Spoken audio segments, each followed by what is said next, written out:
Hi everybody, this is SA Rugby Magazine. I am Kevin Ferguson. I've got Zellum Nell with me, and the World Cup's over, but I still get a sense of a bit of a nice hangover from it, and especially with today as I go to the Union buildings to celebrate. And I think it's Cape Town on Friday, and they'll be doing the World Cup parade. Did you honestly, in your heart of hearts, think that let's go back to the famous Italy Springbok game about 6 years ago? Oh, geez. Yeah. Did you honestly think that 18 months out before that World Cup that we would be not only winning this World Cup, but winning the next World Cup, beating the British and Irish Lions? No. I mean, anybody who knew back then that we were going to win the next 2 World Cups is wasting their time in sport. They should be making a lot of money with their predictions and other things. Yeah. So, I mean, just an incredible feat. Rassie actually said after they won the 2019 World Cup that was, in a way, a bonus, that they were setting out to win the 2023 World Cup, and kind of great that they won the 2019 World Cup along the way. But in the build-up to this World Cup, there were lots of reasons to doubt that the Boks were going to do it. Lots of up and down results. Yeah. Question marks over players. Then we had injuries to some of the best players we have. I think there was question marks even over the management team. Totally. Lots of questions. Yeah. I mean, so inexplicable results, right? In hindsight, you can kind of be like, okay. But at the time, you're like, how is this happening? So just, interesting build-up. At the end of the day, and losing Malcolm Marx. That's what I mean, yeah. Yeah. Sorry. Herschel, Handré Pollard missed a chunk of the World Cup. Yeah, so we bore our crosses, Totally. I don't think anybody's going to be able to top what was done here in terms of the context, right? We played the best teams in the world. Yeah. We knocked out the hosts. Yeah. We beat the tournament favourites, the not perennial, but every tournament the All Blacks are in there with a shout. We beat them. When they'd beaten, they had gone in. It was funny watching it from a betting proposition, right? And this show isn't about that, but they had gone from after losing to France down to 4th favourite, and then South Africa. I think the bookies overreacted to their game against England, and then put the All Blacks in as favourite for the final. And when you look at what South Africa did, the game that impressed me the most of the whole World Cup was the French game. Just in terms of the scramble defense, the way that they committed. Yeah.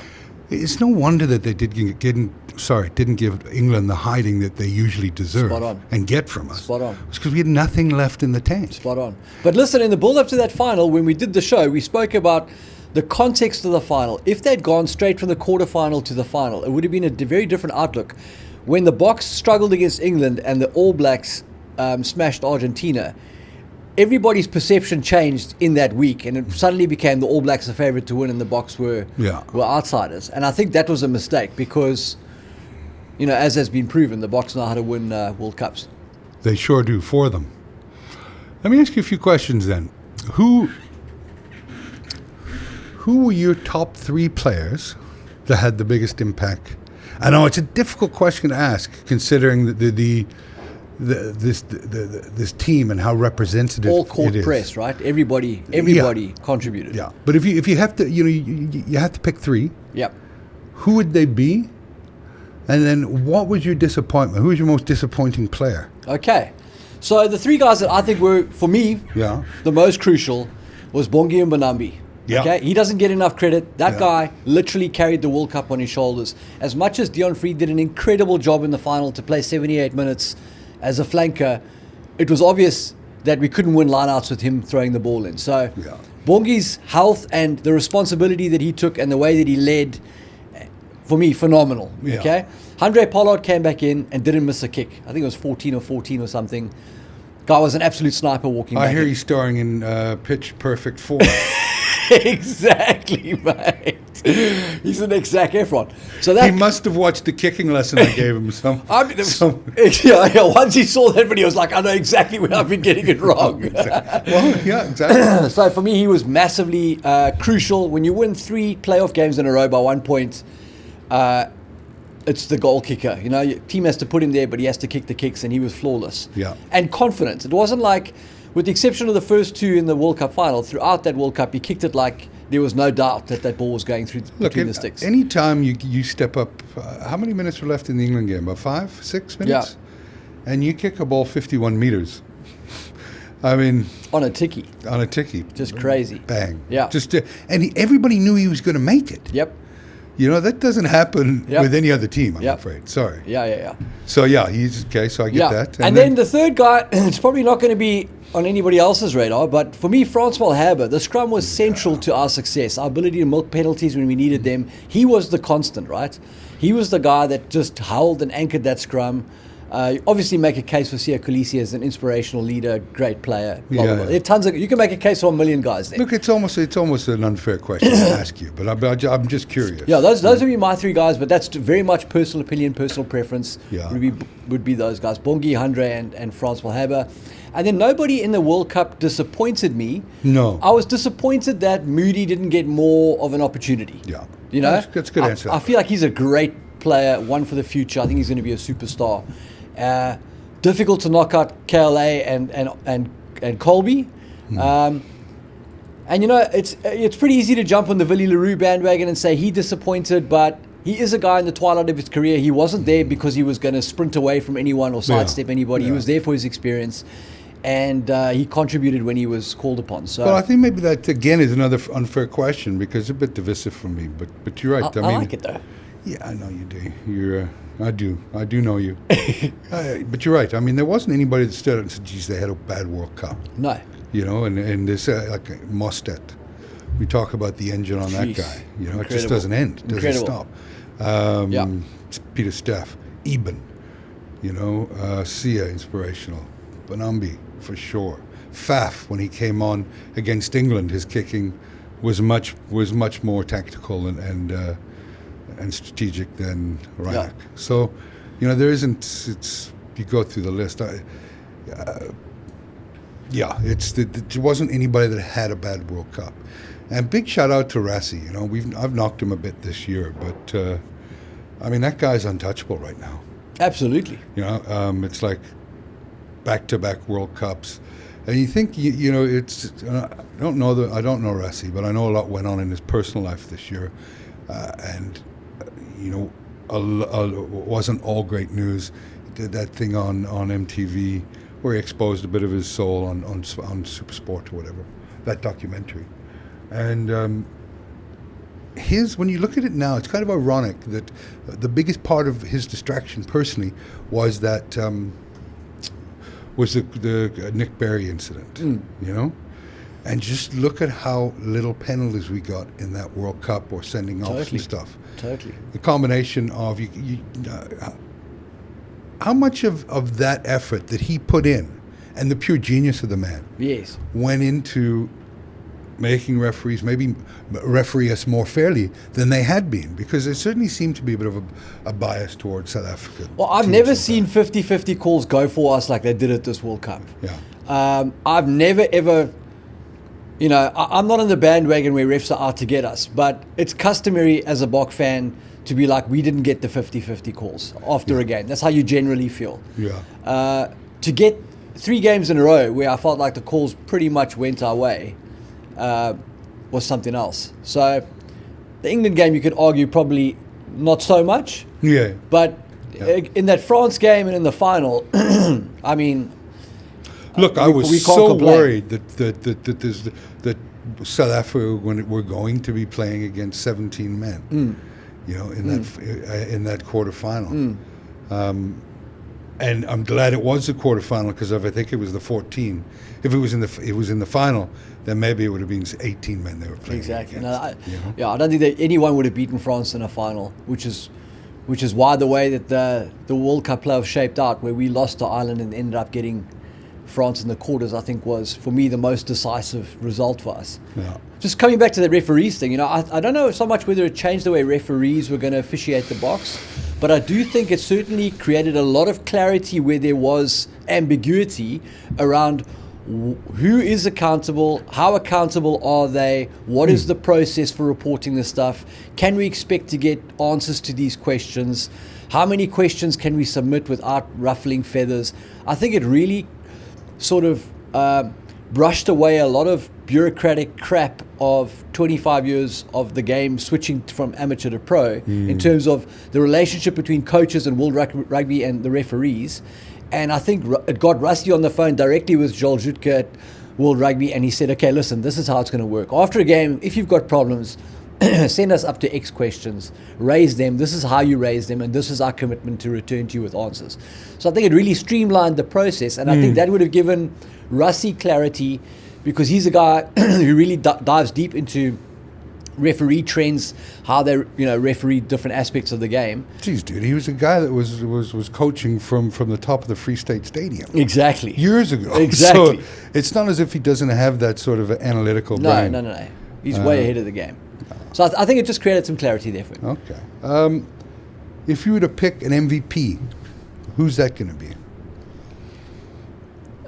So we ran the poll on the website, and everybody went with Peter. Well, not everybody. Peter Steph du Toit won by quite a margin. Andre Pollard was in the mix. I didn't ask about the poll. Yeah. For me, the most valuable player to the Boks cause. If you take one person out of that team, and we're not, which means we're not winning the World Cup, who would you least like to be run over by a bus? So, I mean, that, in the context of the earlier question, if we lost Bongi there, we would have been in real trouble because we didn't have a backup hooker. So, in some senses, he was our most valuable player. It really is a tricky one because it was such a massive squad effort. I don't know how you could put it on one guy as MVP, man. Another guy who doesn't get enough credit was Jesse Creel, who stepped in for the world's best outside centre and locked down the defence. We won the World Cup final on defence, made 200 tackles. He shut down New Zealand, he shut down France. Okay. There's a guy to consider. I think if you had to put it on somebody, if I said, listen, aside from the Bongi injury issue, I think Andre is a guy, those kicks. 3 1-point wins, you got to kick your kicks. Ask Geordie Barrett. Thank you. I lost. I had my biggest bet of the Rugby World Cup, and it was. I don't think I lost 2 bets. This was one of them. Okay. I had 10,000 rand that there would be 7 penalty kicks, successful penalty kicks or more. At halftime, it was 6. I was getting half sauced by that time, and lost my phone that night, so I couldn't trade out of it. But I didn't think I needed to. So when I couldn't watch the New Zealand kick, I was so stressed. I did not want to win the bet, and I just wanted him to miss. I've never been in that situation where I've been wanting to. I'm willing to spend 10,000 rand on this kick. Well, again, this is what South Africa appreciates about me. You did it, Kev. You should be on the bus, man. But well, this is my pitch. Yeah. If you get the call up. Yeah. No. So the Boks scored 3 points in the final 61 minutes of that match. Yeah. Crazy. I mean, it's crazy. Finals always are, but it wasn't a pleasant game really to watch unless you're a South African fan. I don't know if there's going to be too many All Black fans watching that one again, but what an occasion! But isn't that the point of Test rugby, right? It is. It's supposed to be cheering for your country, and it doesn't matter. Like when you go to war, you're not like, yeah, look, we won World War II, but did we do it in style? Oh, I don't know. We weren't really the deserved winners, Give it back to the fascists. Yeah. You know what I'm saying? My God, this one took... I think I'm at the wrong convention. Exactly. Hey? Yeah, no. No, you're right. It's... I'd rather win ugly than lose... exactly. Lose beautifully. Exactly. Yeah. So... Well, yeah. Where'd you watch the game? I was working, so I was watching it at home. I got my daughter to stay up and watch it with me. She made it all the way to halftime and then fell asleep. Yeah. But then woke up at like 6 a.m., came running through, was like, who won? Was 12-11 enough? So How old yes, is it she? was. She's 8. What's her name? Mackenzie. Big shout out to Mackenzie. That's cute, eh? Yeah. I was on Kloof Street, about 50 meters from the pandemonium that was taking place on Long Street. This country needed something to celebrate, eh? Totally, man. After Moody's downgrade, the floods in Durban, the Zuma riots, COVID, Nothing rallies and unifies this country like our sporting teams can. No, and it's great. It's great to see that other cultures are coming in and watching rugby and appreciating it because it can. We've got the strongest team in the world, and we have for a while. It can only be beneficial. Totally. It's to growing that pool. All South Africans. Because unfortunately, world rugby is not doing that job. Totally. And we'll leave on this point, but how ridiculous was that red card? No, crazy. Crazy, man. Even Sears yellow, absolutely ridiculous. So they've got it on film, video now, and so people, there's some accomplished or acknowledged savant of the game is making a final decision up in the box. But listen, nobody even knows who it was. It wasn't the TMO that upgraded it to red. No, well, you mean that says, well, this is the thing about the Rugby World Cup. Some faceless. It's like I was watching the game, and one of the gals that they were from Germany, so we had a few friends over. I was with a few friends from Germany, and they were asking me questions, and I'm like, you shouldn't have to be explaining to anybody during a game what's going on, and that's the problem with rugby. It's why it's not growing as a sport. Because statistically, I know that years ago, rugby injuries and soccer injuries, soccer injuries were far greater than rugby injuries. But that's when rugby players policed themselves and stuff like that. Now I don't know, but I would have every bet I made on. There was a Welsh incident where the one guy was head on head or shoulder on head. It wasn't even a penalty, And now they're going. Some are taking mitigating factors, and there were certainly mitigating factors. If you were to take Jesse Creel, it was the guy that was hit. If you take Jesse Creel and straighten him up, as opposed to the angle he was coming in on, he was definitely going down. I just don't. But Kev, they want us to be debating the biomechanics of the collisions. It's got nothing to do with the biomechanics. No, it's the intent, right? So this is the key issue. What is the problem? Where are the hospital wards filled with rugby players with dementia that we can prove are from rugby? Well, of course, a lot of this comes from that lawsuit, doesn't it? But even that lawsuit, they've got 300 people. They've had to drag in people from crosscodes, not just union. Yeah. And they cannot prove the direct link between rugby. I'm not saying nobody gets brain damage from playing rugby. It happens. No. But what is the percentage? This thing where one brain damage is too many, right? Remember, the one death is too many. Let's lock down the whole world. Killed millions of people like that. Shutting down rugby, destroying rugby, with measures that are only going to increase the number of injuries, because the only way to save yourself from head-on-head contact now, if you're anywhere near a collision, is to bend over at the hips, which is going to put your head closer to the collision as a defender. And the idea that if you're holding a ball, you're exonerated from all responsibility. Literally watched the game in the URC last week, where a guy is standing as a defender on the wing. He's literally standing, feet shoulder width apart. The ball carrier runs towards him and dips and mashes him in the face, head to head. Yeah. And the defender goes, because the other guy was holding a ball. Yeah, but it's not surprising that, I think I saw the highlight of that, but yeah, it's so confusing to me. Someone that's played the game for years, someone that's read about it, watched it. If it perplexes me, I can only imagine what it does to a new group of potential fans. Spot on. So the World Rugby would rather eliminate jersey colours instead, teams' colours to accommodate that X percentage of colorblind people that might want to watch it. I mean, they're a joke, and so you get them out, and you get a new bloodline in there. 100%. We're going to be stuck with these silly things. Sorry, it's a bad way to end off the show or the podcast, whatever it is. But when you look, there'll be a lot of people in New Zealand saying there's no way that was a red, and we agree. Absolutely ridiculous. Agreed. It should have been a yellow card for the Wales guy, and then we would have won that game. Who knows? Well, I know. The positive is the future is bright. For South Africa. Yeah. You expect the All Blacks to pull up now with Scotty Robertson jumping in there. I think that's what we've got to, and the world's got to be fearful of now, is probably, next to Rassie, the most competent bloke in world rugby. And we think so, right? Because he hasn't, he's been coaching the Crusaders in that basketball league for the last 4 years. But hopefully he's still cutting edge, and hopefully the stuff is coming through in New Zealand. But certainly, when he was winning proper Super Rugby championships when South Africa was still playing, that guy was some of the toughest rugby on the planet. Yeah. And they were doing it with ease, Yeah. No, he's a winner.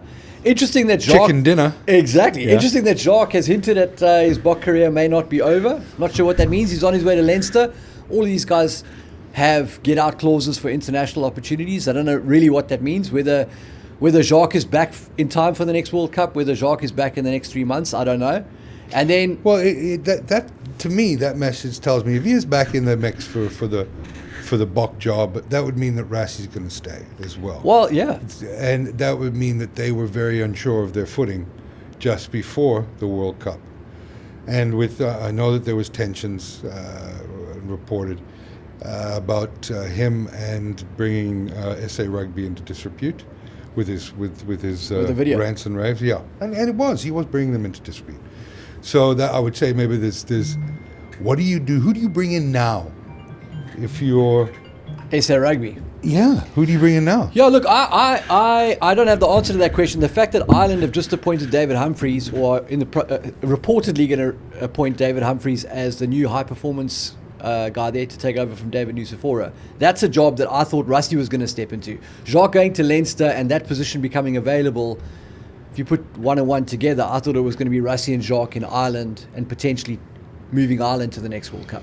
But if Jacques talking about coming back to South Africa, like his boxing is not over, and that job's been filled, then you've got to think Rassie's sticking around, because I can't see Rassie taking the England job or the Australia job. So, interesting times. They could go for the three-peat. I have a theory. Yes. I have a theory. What is it?